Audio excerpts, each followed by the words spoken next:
Welcome to Pigeon River Farm, doing farming right. I'm Robert Brown, the owner of Pigeon River Farm. Thank you for viewing. I thought this would be a good place and time to talk about some thoughts of a farmer. And I'm looking at the conditions in the world today in fall of 2022, and it's pretty alarming.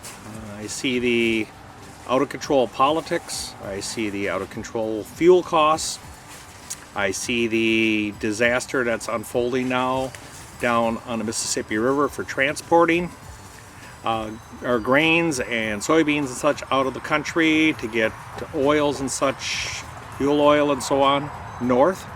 These are all very concerning. And as a farmer, I've got a major capital investment in the farm. Much more than most people do, that have just a home and a few cars.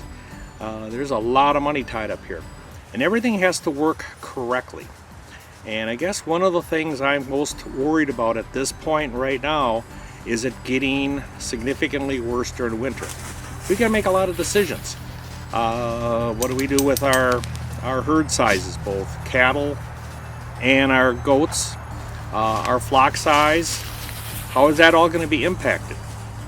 So these are things that you got to think long. In farming, when you look at a beef business, you typically out over 2.5 years with your projections. In the goats, we're out at least 9 months before they're ready to process. So that's another thing you have to think about. And then pertaining to the poultry, from a chick to final pullet that's laying is approximately 6 months. So we have to think about all them items, let alone what we're going to do next year with our high tunnels as far as any kind of growth, what plants we're going to raise, where the market's going to stand, and so on.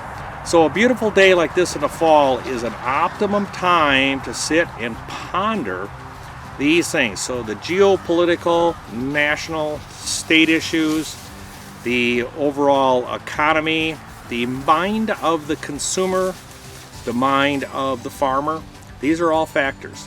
So I recommend to everybody on these kind of troubling times here to take a little time, like I'm out in my woods that adjoins our pasture, and it's a great place to think. So go out and reflect on everything you have good in your life, things that you need to correct, concerns that you see coming down there, and at least at the bare minimum take the time to get your head thinking correctly. That's a key, to make sure that you are mentally prepared for whatever comes.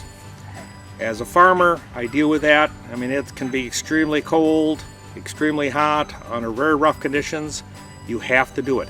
And I recommend that everybody start to think that way, because if we have unexpected conditions that get worse, you at least have to be mentally prepared. So that's my thought for today. I hope that's a little insight, and I thank you very much.